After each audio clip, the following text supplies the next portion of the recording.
Hi everyone, in front of me I've got a ZTE Blade A73 and let me share with you how to clear the browser on this device.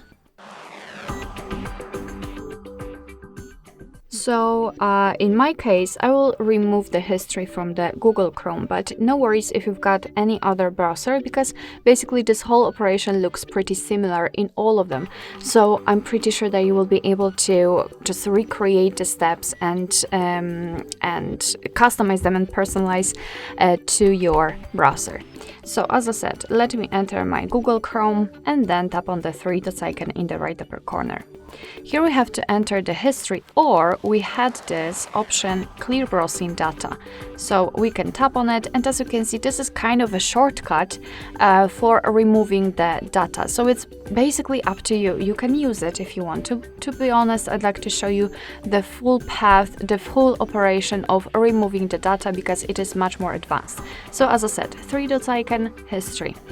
And right here we've got the list of all previously visited websites, and if you want to, you can remove them manually. So in the case that you don't want to really remove all of the stuff you've got saved, you can do it here. So simply tap on this X button right next to the particular website and it will be removed.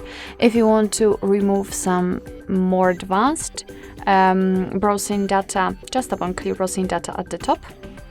And right here we've got the kind of basic options and advanced options. In basics, we've got browsing history, cookies and site data, and cached images and files. And in the advanced, saved passwords, autofill from data, and site settings.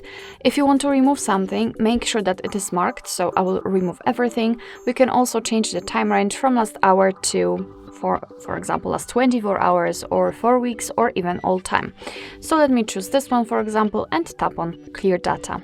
And as you can see right here, right now, actually, the history is empty, which means that we just successfully removed everything. Alright, so that will be all. Thank you so much for watching. I hope that this video was helpful, and if it was, please hit the subscribe button and leave the thumbs up.